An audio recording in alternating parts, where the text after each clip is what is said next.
The following show is dedicated to Mia Park and Barbara Yang. The views expressed on the following show may not be those of the hosts, guests, or WSPN Skidmore Radio. Talk Saratoga is produced by Saratoga Broadcasting Incorporated and may not be reproduced in part or in whole unless expressed written approval is given. Now, here are the hosts of Talk Saratoga, Rick Thompson and a Saratoga All-Star.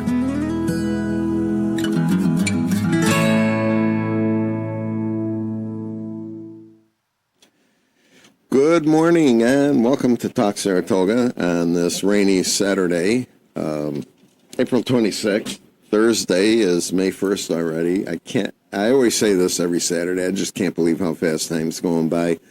They always say the older you get, time goes by fast, but I talked to a lot of young people that said they can't believe it either. So time is either speeding up or something's happening here. Something's in the water. Anyway, the weather forecast for today is a 95% chance of rain, and the meteorologists get paid big bucks for telling you that, but I can tell you right now it's 100%. So put a raincoat on or bring your umbrella with you.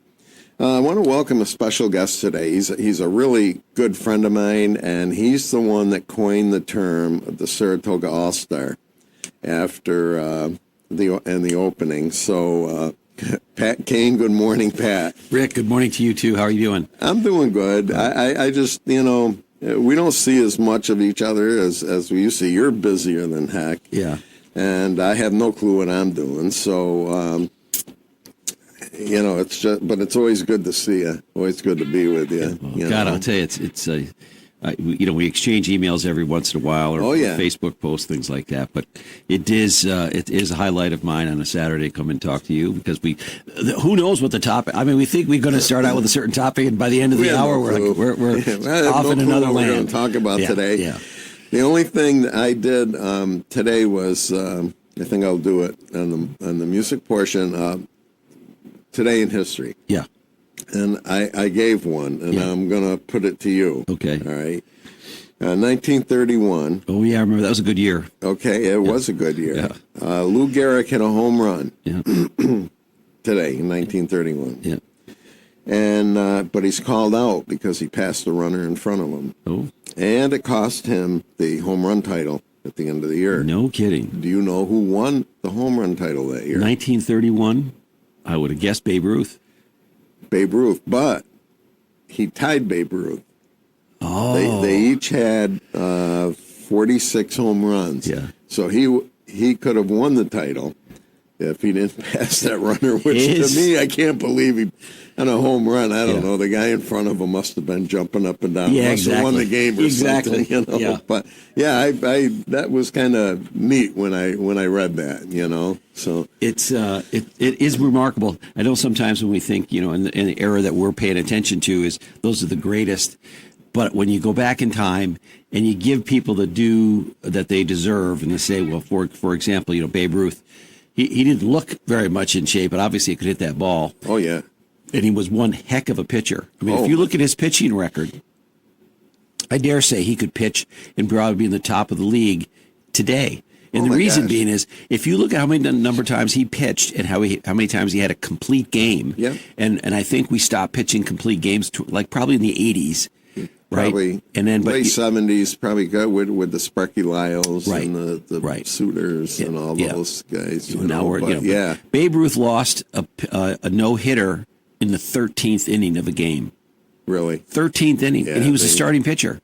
Well, I think he pitched a lot for Boston, and back then, of course, pitchers could hit up till the DH back in the 70s, but he was such a good hitter that I think when the Yankees got him, they played him in right field so that he could hit more.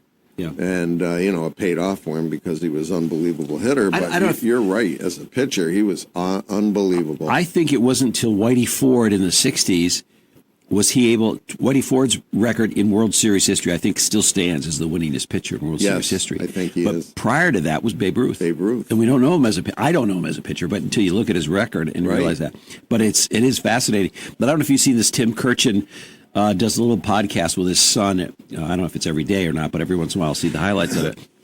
And they're working their way through. His son is asking him, who's your favorite number 1? Or who's your favorite baseball player that wore number 2 and 3 and 4 and 5 and so forth? And, you sit there and he's coming up with who's number, Derek Jeter's number 2. I saw that on Facebook. They had a guy interview him, I think, and they said, can you name all the retired Yankees? Yeah. And they said number 1. He gave the name, and he went right on. I mean, the kid knew them all right up to, right up to current, I had an interesting experience. As you know, I go to Cooperstown fairly regularly.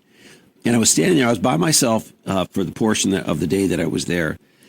And I'm walking around, and these 2 guys were in front of me, and they were half my age. 13. 12. Oh, 12, okay. So, no, seriously, they were there. And these 2 guys, they were Met fans. They had Met jerseys on. They had Met hats on. They had these fanny packs that said Mets on. I mean, they were just absolute Mets fans. Those 2 kids, men, I was walking kind of close enough where I could listen to them because they were talking relatively loud that I could hear. They knew the game of baseball like you read about. Really? We think we know, and I think we're pretty good, but boy, these guys were unbelievable. And there's people like Kirchin and others that just, that's their sweet spot. That's what they do. And that's their enjoyment, whether it could be others have music, politics, whatever. These guys were the student of the game. And they'd walk up to, one of the plaques for the Hall of Fame, and they'd give you the rundown of this guy's career.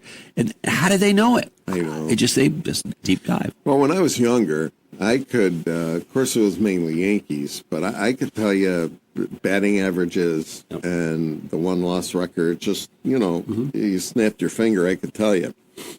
As I got older, not that I lose my enthusiasm for the Yankees, but the little minutia details, I don't, you can't remember much anymore of that. But, I grew up in an you sit back and think about Yogi Berra had 10 World Series rings. 10. Yeah.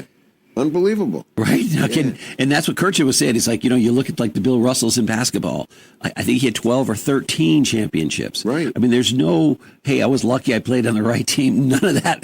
They were the team. Yeah, they were. And if you look at the batting averages and the home runs and all the other things, and being a catcher, an everyday catcher, that is something to speak of. And if you looked at him, you would not think that he was as good of a catcher all-around baseball player as he was, because he played a little left field too. Yeah, he did. I think when Elston Howard came in, he went in, and he was a good left fielder too. Yeah. Because if he was a bad right fielder, they would have put him in right field. That's right. Yeah. But anyway, I grew up. I'm a little older than you, but I grew up as a kid when they had pitchers like Don Drysdale. And my favorite was Bob Gibson. Oh, yeah. Because that guy was awesome. Yeah. I don't know if I told you, I read an article one time, and Hank Aaron was giving a tip to the batter in front of him. Mm-hmm. And he said, when you go up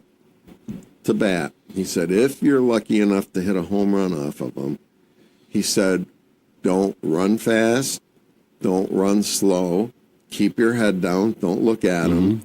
As you're around the bases, do not look at him, he said, or the next time you're up, he's going to hit you in the head. Yeah, that's right. And, mean, and that's what Mickey Mantle used to say. If you watch Mickey Mantle's home run trots, he never looked at the pitcher because he said, I didn't want to embarrass him. That's right.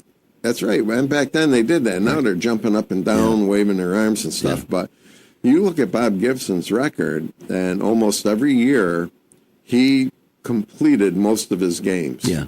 So there's a statistic for you. In I think in 4 years, and I can call it up if you'd like, but in 4 years he had more complete games than 11 years worth of the entire Cardinals games. Oh yeah.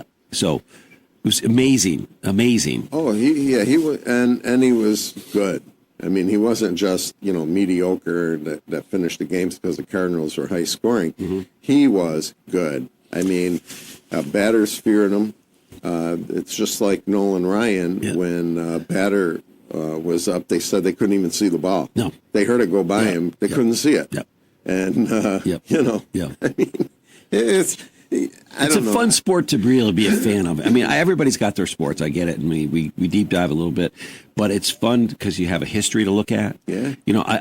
I feel privileged to have teams in our area, Boston, New York, that are Philadelphia, that have been around a long time. So you've got some real history to talk about. Right. I can't imagine, the Marlins. I mean, you got a World Series, what was kind of one and done type thing. Right. Where if we get a chance to really look back at the legends, and I have to admit, the media wasn't then what it is now, and they don't afford the opportunity to see the statistics of Lou Gehrig or how many complete games Bob Gibson pitched. We didn't talk about that because that's just the way they played. That's right. Now it's such an unusual statistic. Oh, most definitely. And I don't even know if a pitcher goes complete games today unless they're pitching a no-hitter. There's some, but not many. And then the goal really isn't to get a complete game. We want to get them to the fifth. 5 innings, right. Lucky if you get into 6. Middle reliever, then you turn it off the closer. Of course, the Yankees, this closer that they got that was supposed to be fantastic, was doing pretty good, and for the beginning of April a little bit, and last 2 games he's gone in, lost in the 9th inning. Yep. Well, we're spoiled because we had Mariano for so long. I know, right? And when you think about it, 2 games. There's 162 games in a season. Mariano had a couple of blown saves. Oh, I know. I know it. But I just think this. I don't know him as well as I would have known normally, as I haven't paid as much of attention to the early season. He's going to turn it around. He's going to be all right. I think they were talking last night, Paul O'Neill and Michael Kay, that he gave up a home run, and Milwaukee lost the last game of the season, which cost them a spot in the playoffs. Mm-hmm. So you don't know how much residual that carries over with confidence. Then playing in New York? And playing in New York. Well, they said that he's got to get used to the surroundings, But I just feel bad for him. I mean, they went in, he gave up, 4 runs to lose the game, and then last night was silly. All little dinky hits, though, so what are you going to do? But anyway, we can get back to the Yankees, making fun of them, and not really, because we're both big Yankee fans. I myself don't have any tattoos of the Yankees, but I think I know a guy in this room that does. Yeah, and one of them, I got They're probably all sagging now. No, they're not. They're bulked up. I keep those areas bulked right up, Yeah. My wife allowed me to have one after 2 years of pleading and begging on my hands and knees. Yeah.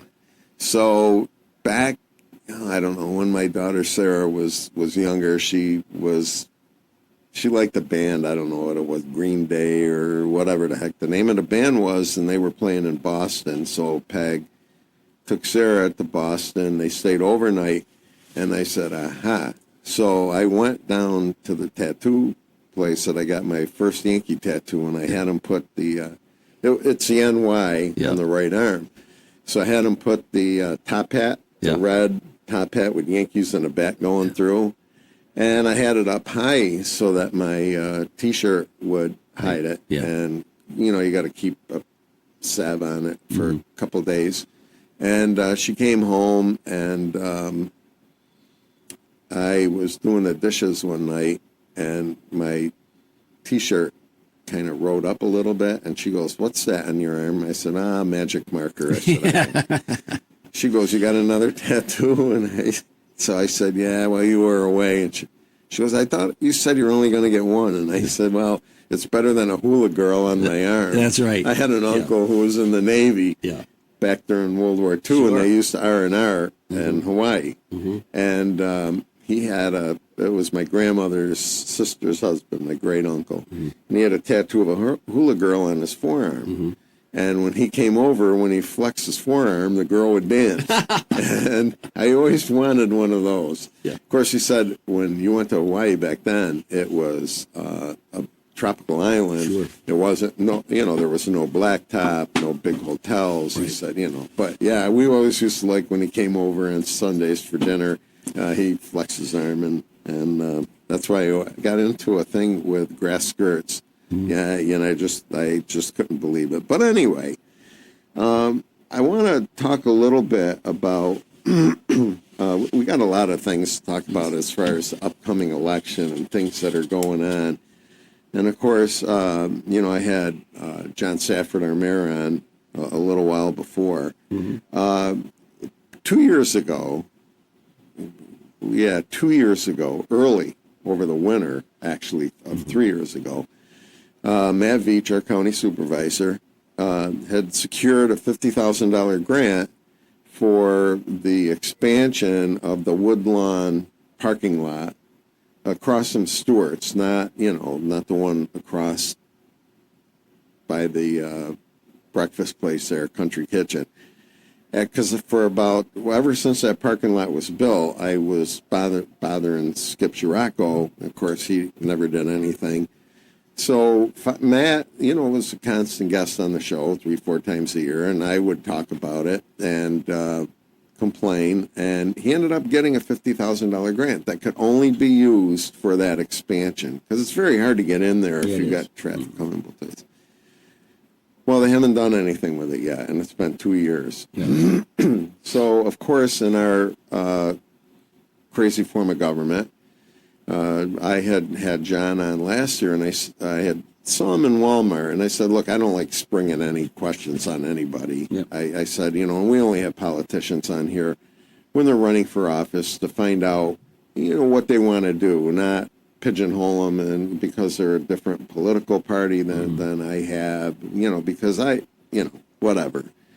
And he said, I saw him in Walmart, and I said, you're going to be on the show Saturday, John. I said, what can you find out from Joe O'Neill, who's the Deputy Commissioner of Public Works, what they're doing with this expansion? And he said, yeah. He says, I don't have anything to do with it. I said, no, I understand. I know how this government works.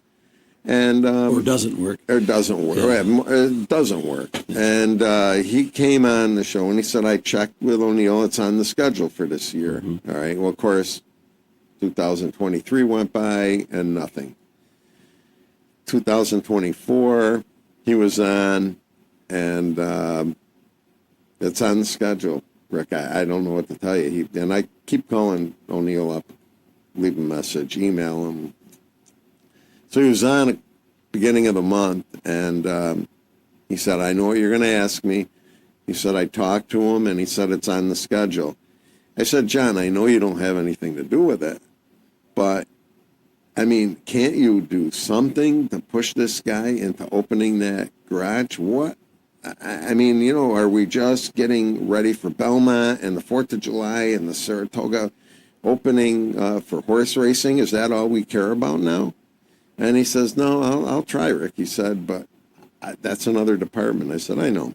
So still haven't heard anything. I call, and so they're sitting on that $50,000 grant that the county gave us. I hope they didn't use it for anything else, because I'll kick and complain.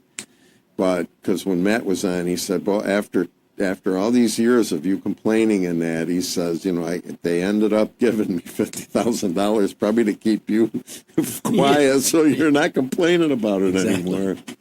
But I said to John, John, politicians get elected into office on a platform of changing the charter. I said, and then they get in, like yourself, and he's a friend, but I said, like yourself, and you want to update this form of government. And I said, it doesn't work. What is it that you don't understand? Rick, it's like someone's gets in there driving an old jalopy, and they're like, well, why don't we put some new tires on it? You know what I mean? And you're sitting there and you're thinking, no, guys, it's not that. Trade the jalopy in and give me a good reason why we should keep the jalopy. And the answer is, you can't. No. There's nobody, Put it up on cement blocks and keep it for the future. And as you know, I've been doing the same thing 20-something years now. We wanted charter change. Well, I've been with you. Yeah. We know We're in the 95. Yeah. Well, as I said, it goes in there, and then you look at all the shenanigans. And I'm not saying anybody broke the law, because I can't prove it. But you just look at it and you say, and I saw it for the last 4 years of the federal government. They just do stuff or not, and you have no insights to what's going on. And then all of a sudden you step back and go like, this is our tax dollars. I know. And it's not like we don't live in a great community, but as you know and I know, it isn't. We're successful in spite of the form of government. And for many years, you and I were running around town trying to get people to convince to try to change. And then you just go like, let's put a referendum on what this one is. Let's defend keeping this. And they can't, and they won't, because it's pathetic. It's absolutely pathetic. And you see the infighting. The names have changed. The faces have changed. The infighting, it might be a little worse than it was before, but it's still unprofessional, unpleasant, and it tunes people out. Yeah. And, you look at this like it's, they could burn through $50,000 in 2 days of making some changes.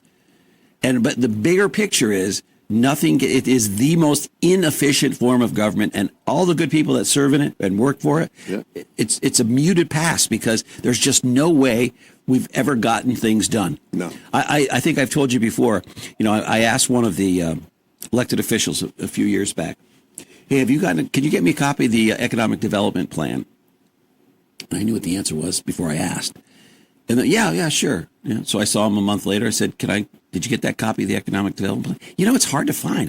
Where do you think it should be? It wasn't, his department. And I said, well, when's the last one we've had? Do you know? And he says, no. I said, I don't. We've never had one, ever. Yeah. And it's because we, put a plan in place, it just never gets executed on. And you think about it, as prosperous a city as we are, running I would think in the dark ages, this is asinine, absolutely asinine.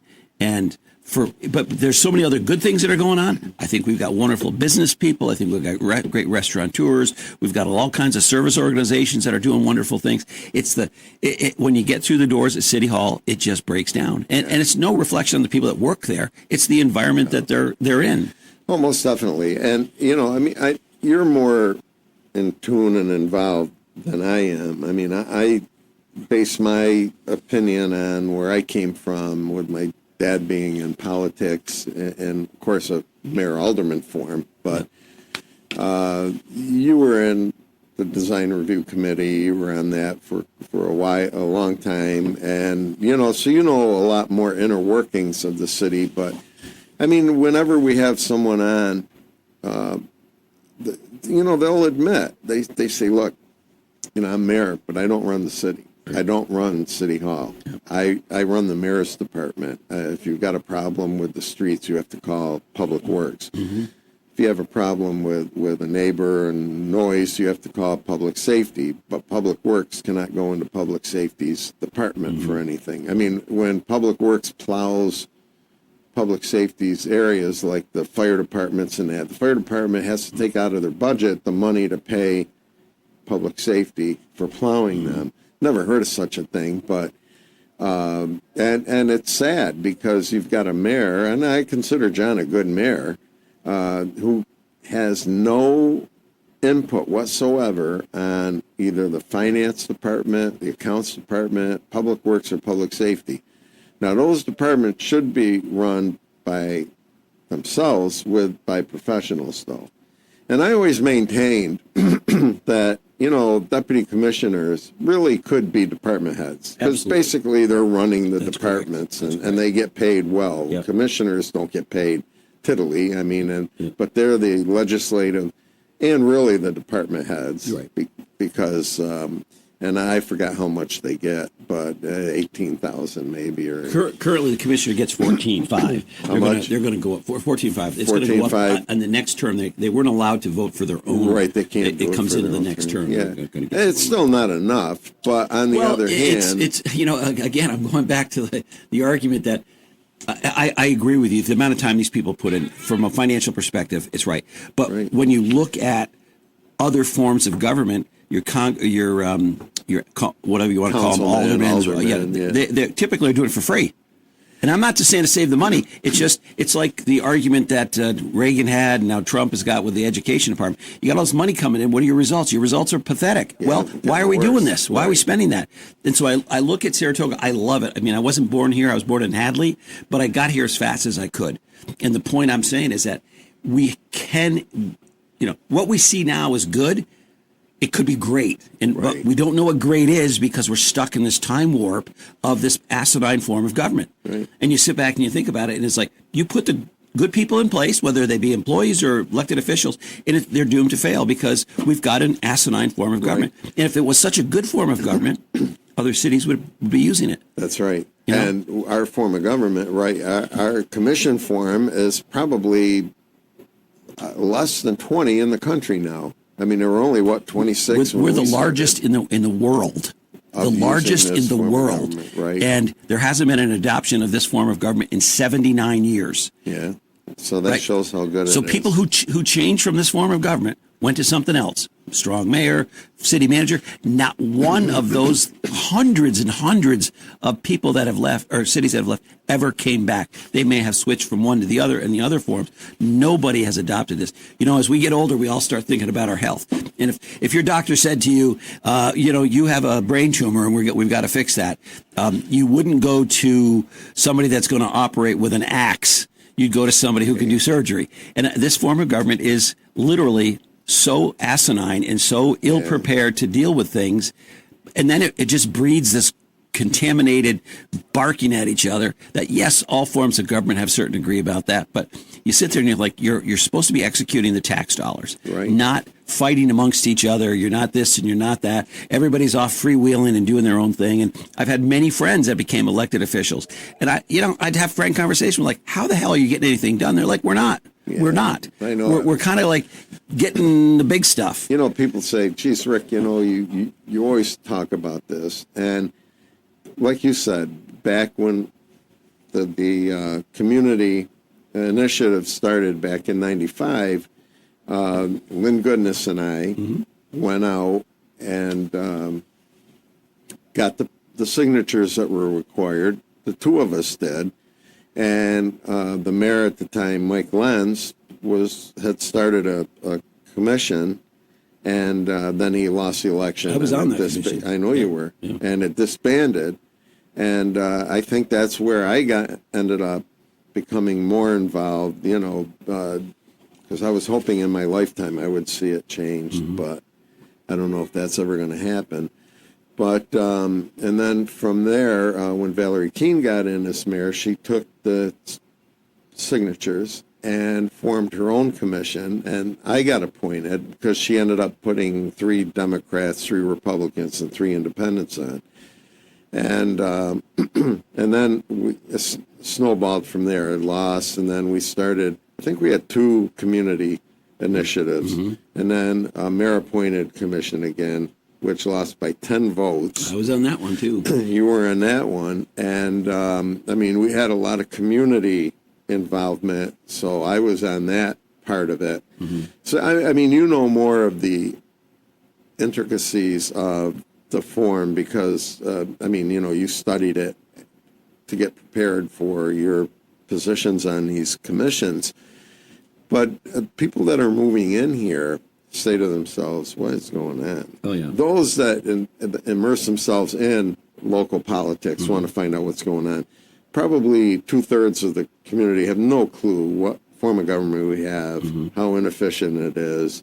And, probably 2/3 of the people think the mayor runs the city. And he has no power other than building the building department and the mayor's department, which probably, I'd say 50% of that is ceremonial. But it's just, I don't know. It's very, very frustrating when you know what's going on and what could happen, Years ago, I was on the Children's Museum board with some outstanding people. And the conversation struck with, we needed to get a professional fundraiser. Because you're trying to raise money for a new building, and they aren't sick kids, they're not this, so it's hard to raise money for a good thing. Still a noble cause, but nonetheless, It's not kids with cancer, that kind of stuff. So the conversation came around the table about should we hire somebody who can literally write some grants, do all that kind of stuff. And half of the room said we can't afford it. The other half of the room said we can't afford not to. Right? Because our goal said we have to grow, we have to raise money. Question is, what we were doing wasn't working to get us the big numbers that we needed. Well, I'll tell you what, once you made that conversation start, when I said we can't afford not to, then people, almost the whole team reversed course and said, you're right, we got to hire somebody. It wasn't a lot of money, but if you think back, we don't have that vision yet. John's not allowed to have the vision to institute things citywide. There's too many other players. And oftentimes there's some severe personality clashes. And I'm going to use that term lightly. A little harsher than severe. Yeah. And that is the dysfunctional that causes all of our, and I say that there's 5 teams inside City Hall. 5. Independent. Teams. 5 different jerseys. 5 different coaches. 5 different general managers. Yep. Reporting to us. And I will tell you that, as I said, I've been involved in all the citizen initiatives. I've been involved in almost all of the commissions themselves, other than the one that Meg Kelly had where she wanted to keep the commission form, and that was the biggest loss. Right. But that should have been the key to it all. Like, if people are voting against the form of government that we have, why aren't we doing something different? Right. But for some, obviously, a lot of people just aren't engaged. They don't know. They touch the city when they turn their water on in the morning, or when they get in the road and the plows are ahead of them. Right. But the rest of us are looking at it going, "What are you talking about?" We got people who are pitting each department against each other. You've got people who aren't collecting fines because the money goes into the general fund rather than to their fund. You got stupid stuff going. I'm not expecting perfection, but I certainly don't want to settle for asinine. No. Now we're having problems with the finance side of our government. Really? And, well, yeah, I don't think we're maintaining the same reserves as we used to, even though we're making more money. From what I read, you don't know because it's very hard to get information out. And then, we got a problem with the accounts. And some of the decisions that department head has made. I don't know. I'm afraid of what's coming down the line because it affects everything. I mean, our school board has gotten a little bit daffy. Just to veer off, the other night they had a town hall meeting, and they said there were 1,000 people there. All right. Yeah. And Paul Tonko, our congressman that represents here, who's seems like when somebody gets elected into office, they can stay forever, especially Congress. And I mean, I've known Paul when he was an alderman in Amsterdam. Yeah. Because I had a business in Amsterdam, and he's a nice enough guy, but I think he's a lousy politician. Yeah. But he just keeps getting elected because when you're from a small area that elects a congressman or congresswoman, they want to keep the same thing. It always seems an incumbent's hard to beat. Yeah. But, they don't tell you that the 1,000 people, probably 700 of them were busting from Albany, Schenectady, and surrounding areas. There weren't 1,000 Saratogians there. And they're going for the DEI and, the trans books in schools and that they were pro that. And I saw where David Bronner, who could be a controversial figure, said that he had gone there because he wanted to find out the pros and cons of what people were talking about. And he said they wouldn't let any questions that were against DEI or whatever hit Tonko, that it was all, tariffs and keeping the trans books and whatever in schools. And, I'm just saying to myself, city government filters down to different boards. And I also have to say, you made a point before that if it wasn't for our wonderful businesses and citizens that care about Saratoga, that will donate money to improve different things all the time, Saratoga wouldn't be what it is. Oh, no. I mean, our business people back in the 70s, late 70s and 80s are what made Saratoga. Saratoga plan of action was turn the city around from destitute to what it is today. But we have a lot of good employees of the city and the county. My gosh, It's the system they have to work in. Right. It's like having a baseball team with a lousy coach. Yeah. You can put the guys on the field all you want, but if they're not calling good strategy, we're not doing, and we're not able to do that. But you do have good people in places that you thank your lucky stars when you interact with them. But the volunteerism here in this community is second to none. That's right. And you've got, people are on boards, people are serving through their service organizations or the community groups, PTAs, things like that. That's great. Nonprofits, yeah, it's great. It really is. But you do get, unfortunately, you get a very muted stream of information, or none at all. Right. And, that's a sign of the times. It's, I have to check my news sources like 4 times because, one says this, one says that. What's the real story? And now we've got AI. I'm seeing stuff come up on the internet. I'm going, my gosh. That can't be real. No, I know it. I know. I mean, it's amazing. But it turns people off instead of turning people on. It makes people become passive because they figure they can't change anything, so why bother? And that ends up being magnified when you have a city like Saratoga that's doing well. Yeah. I think, I don't know. I get frustrated. I know you and I talk about it all the time. I talk about it on the show a lot whenever somebody's running for office. And, to get their opinion on how they see the form of government work. And every one of them says that, they want to go in and make changes because it's hard to work in this form of government. But once they get in, it just, doesn't happen. Yeah. So I don't know. Anyway, I think just touching one more thing on, I want to hit another couple subjects. We have 14 minutes to go. Yeah, I don't know how the heck this time goes by. Yeah, we have nothing to talk about, or a couple questions on outline. But anyway, I think that parking lot issue is because of the form of government. It's on the schedule, but nobody's to make sure that schedule is finished in a year. And that's the downside of the form of government in the sense that the priorities are diverse. Not because we've sit and talk about. We can put the master plan together all we want. It's always very political. Yeah. It's always a little bit unable to be measured. And so, as I said, it's not like, I think we've gone, as we see now in the federal government, we've gone more towards the business side, the operational side of how do you spend tax dollars, rather than the emotional side. And right, wrong, or indifferent, at least there's accountability. Yeah. When you start to say, here's your budget, here's what you spent, whatever, on. What was it? What happened here? Is it good, bad, or indifferent? I don't know. Should we do more of it? Should we do less of it? Right. And I'd rather do that. And at the end of the 4 years, take a look and say, all right, we had a business perspective on how to run government.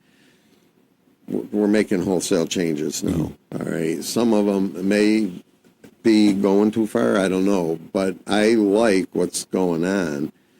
And at the end of 4 years, you can take a look back and say, well, you know what? Some of the things were okay. Some of the things weren't. So whoever gets in after that can keep some of the good things, hopefully, and change some of the things that were. Well, we're right now everywhere but the form of government is a data-driven organization. We do it in business world. We do it in our personal lives.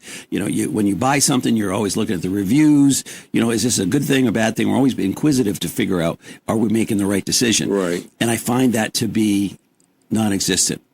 Yeah. In City Hall. No, I agree. And it's because not that bad people get elected. It's just it's like an inoperable brain tumor. It's not going to work. You can tweak it all you want, but it's not going to work. Nobody that gets elected in Saratoga, even though we complain about the form, gets elected because they're bad people. They're all good people, and they want to dedicate their time. And I remember John Frank, who's a friend of ours, was Commissioner of Accounts for years. And he said to be in this form of government, that you either have to be wealthy, retired, or own your own business to dedicate the time that's involved in being a commissioner. And like we said, they don't get paid an awful lot, and they're both the legislative and administrative roles that they play. But anyway, hey, we have an election coming up in November, and we have some interesting people running for office. I was very surprised that Matt Veach, our county supervisor, who's done an excellent job for the time he's been in, has decided not to run. After he was going to run, he decided not to run. I don't blame him in a way. He's been in for quite a while, and the grind of being a supervisor for that long is difficult, and he's still a young guy. But I was really surprised. Everybody's young compared to you, Rick. I know. But I can't. You got tumbleweeds around you all the time. It's taken so long to get here that I'm happy, They always say, if you knew you were going to live this long, you'd take better care of yourself. Better believe it, baby. Anyway, I was really shocked because Matt has been really good for Saratoga. But you know what? You're biased. Matt's a good man. He's a good man. He's a good friend. Yeah. He's a good neighbor. He means well. He does well. It's time for him to take a break. I think he's retired now from Verizon. He is. I think that's the case. I'm not trying to spread nasty rumors, but he was a long-time employee at Verizon. I know he's well thought of and everything. And he's also done, he's volunteered a lot of his free time. Many of the things that I talk about, Matt Veach is involved in, whether it's caring for a cemetery on the west side or Matt's, right in there. And he was named, head of the alumni group at Plattsburgh. Yeah, he's on the board of directors. So he's on the board of directors, and I mean he immerses himself in a lot of public service. He's definitely a great guy. I'm going to be sad that he's not going on. Had him on the show, maybe 4 or 5 times of the year to update what the supervisors are doing for Saratoga, and he texted me and he said, I'll still be on the show because he's a great Saratoga historian. Yeah. And he said, we can do history shows. That's fine with me, Matt. He's a great guy and stuff. But we have some people running for office that... Well, wait a minute. I'm going to interrupt you. Did I read... I don't know much about... I saw a quick glimpse. Did we have a former commissioner get arrested? Yes. I can't understand that either. Robin Dalton, who was commissioner of public safety during COVID, and she had a tough job during COVID. There was a lot of baloney going on in Saratoga back then. And, I read that in the paper. She was arrested at Walmart for petty larceny, which surprised me because she doesn't need to do petty larceny. And I thought maybe she did something that absentmindedly. I don't know the story of it. I like Robin. Robin was on the show when she was in office, and we had a lot of talks before. You feel bad because there's more to the story, I'm sure. Oh, most definitely. I mean, she may have had other struggles in life that we don't know about. Exactly. She's had some family issues above her, not currently, but her father had quite a few fraud cases. Right. But you don't know. You don't. But it's heartbreaking because she has children. Yeah. She's in the community. I'm hoping that it's not an addiction type of thing. And some people do have an addiction, despite the fact that they may have a job and they don't need that slab of bacon that they're stealing. But it's whatever. Maybe it's just, I hope it's a one-time thing. Nothing. I like Robin. Robin's a good person as far as I'm concerned. And it's shocking, though. It's shocking. It was. When I read that, I said to my wife, I said, it's sad because I don't know. I mean, she was a public servant for the community. She gave up her time, and I don't know. We'll see what happens on that end. It's sad. But like I said, the fall elections are coming up, and our mayor, John Safford, who I think is doing a great job. John's a great guy. He's been on the show for years because he was running for supervisor, and he's very knowledgeable and soft-spoken and easygoing. I mean, he doesn't get upset one way or the other. I mean, he's very, very smart man. And he ran for supervisor a couple of times. He was on and stuff. But he's got an opposition who, I don't like talking bad about Who's his opponent?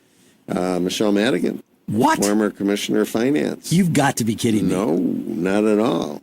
With her? Is that the best the Democrats could put up is her? Yeah. You've got to be kidding me. No. That woman's got 10 miles of bad road behind her. I know. I could never see her. She has got lots of challenges. Guts, I'll tell you, she does. I mean, guts is one thing, but her conduct, personal conduct, is reprehensible. Oh yeah. Well, it's all somebody had said to me that it wasn't John who was her opponent, because he wouldn't run a smear campaign if you paid him $1 million. I mean, but they said, it's on the internet for people to see. Rick, I interacted with her a lot during this whole thing, and she has some challenges and some demons that should not be in city government. Yep. Her time in city government was marred by her conduct. Oh, definitely. And we'll call it on and off the field. There was a lot of bad bags around that woman, and she should just stay retired and do whatever she does in retirement, because trying to run a city like this with her challenges. Well, she's a county supervisor. And I mean, I guess she was doing good there. It's very hard for a Democrat to do well on the Board of Supervisors, because we're still a Republican area surrounding Saratoga. Saratoga's become a Democratic city now, but it's very hard for a Democrat, and I think she's one of 4 on the Board of Supervisors, to do anything, because there's 20-some members or whatever. Yeah. So you can have the best intentions and trying to do a good job and get shot down. That's shocking news. Yeah. I mean, she's had a lot of off the field antics that have got. I didn't put 2 and 2 together. There was an incident on Cape Cod recently where the police were called in, and she was whatever. I won't get into the gory details, but off the field, this woman's got a lot of challenges, and I cannot believe that we put her in a position where we could, take some of those challenges and make it worse. Yeah. I don't understand, but you know what? It's going to happen. And, John had, I saw him out I always meet him in Walmart. I don't know why, but. He's not a greeter there, is he? He doesn't make enough money to be. No. But we were talking, and he said, it's sad because there's going to be a lot of stuff brought up, negative stuff, and I don't know if I would want to go through that, because she was in office for 10 years as Commissioner of Finance. Had a tough time, probably the last 6 years. Yeah. And, but, we'll see. It's going to be an interesting race, because honestly, I think John's done a great job of bringing civility back on the council table after a rocky couple of years before, and it's hard to control for people when you can't get into their workings, and that. So that's going to be an interesting one. The Sarah Berger is going to run for supervisor. I like Sarah. Sarah was former city attorney. She's got a very, very good law practice. Yep. Deep passion for Saratoga. Now, I'm not a Democrat, but I'll go. I'm going to vote for Sarah. Oh, Sarah's excellent. She's in my mind, she's nonpartisan. She is. Always listens and is fair. Sarah's a very fair. Sarah's a great person. Yep. She is. Yep. Her father's here. She's got a long history. I don't know how many generations, but she loves this city. She loves city, and she loves doing things for people. Yep. I mean, a volunteer as well. Yeah. That's a good one. I know our Commissioner of Finance, I think John's deputy mayor. Yeah, she's leaving. Manita's going for council. For supervisor. She's going for supervisor. Yeah. How many jobs does she want? I mean, she's gone from, and I know Manita well. Yeah. She's a professor up here at Skidmore. Yep, and she was on the charter commission with me on Joanne. Very nice person. She ran against Jim Tedesco for state senate. Now she wants to run for, and she's going to run for supervisor now. And I think she'll make a good supervisor too. I just wonder, where some of these career paths. Very rarely does anybody come out of Saratoga city politics, go to the next step, and keep going. Right. They always bump into the Jim Tedescos or the Paul Tonkos of the world that are just rock solid in their position. Well, I just wish she'd stay. Yeah, Stay for another couple of years. But I know Joanne Kiernan well, and she's very, very strong. Right. Very strong. No, she's got a lot of experience too. Yeah. She's been on a school board. She knows the town. And she owns a couple of businesses. I think that do on Broadway. Small businesses that do well. I mean, it's going to be we got some great candidates this fall, and it's going to be interesting. And I'd like to have them on the show to see what they have plans to do and stuff. And and we'll go from there. Yeah. Well, who's that handsome guy behind you? Well, I was just going to introduce him. But the one behind me? Pat, thanks for being here. My pleasure. It's always good to see both of you guys. Time goes by so fast. I tell you, I can't believe it. Yeah, right now.